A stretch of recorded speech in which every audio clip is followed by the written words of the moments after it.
Chers praticiens du bien-être, je voudrais commencer cette vidéo en vous posant une question. Faites-vous attention aux mots que vous utilisez, notamment sur Internet, pour présenter vos activités de santé naturelle? Je le constate fréquemment dans ma pratique d'avocate. Il n'est pas simple pour un praticien en naturopathie, en réflexologie ou encore en énergétique de trouver les bons termes pour se présenter et décrire ses activités en toute légalité. Cette difficulté s'accentue sur Internet lorsque le praticien se doit de trouver les bons mots-clés pour être bien référencé sur les moteurs de recherche. Et les praticiens me demandent souvent quels sont les mots qu'ils peuvent utiliser sur leur site Internet ou encore ceux qu'il faut bannir pour éviter des poursuites pour information trompeuse, usurpation de titres ou encore pour exercice illégal d'une profession de santé comme celle de la médecine. Je leur réponds d'abord qu'il y a certaines activités ou titres qui sont réservés.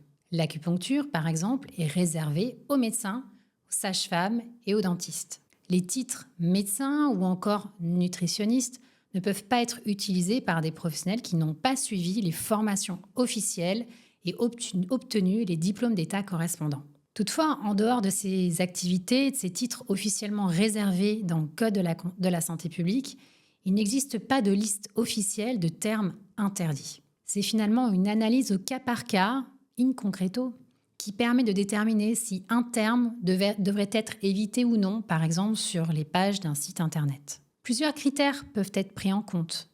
Le contexte, la phrase dans laquelle un terme est employé, sa fréquence d'utilisation, la finalité que vous recherchez en utilisant ce mot, ainsi que l'activité que vous proposez ou que vous réalisez lorsque vous êtes praticien.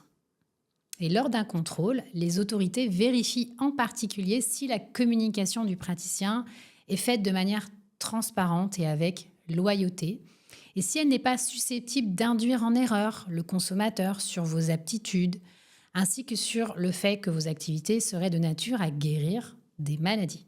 Par conséquent, il est prudent d'éviter les termes qui sont généralement associés au monde médical lorsque vous présentez vos activités telles que thérapie, soins, guérison, traitement, maladie, patient. Ces termes ne sont pas interdits, mais je ne saurais que trop vous conseiller de les utiliser avec parcimonie.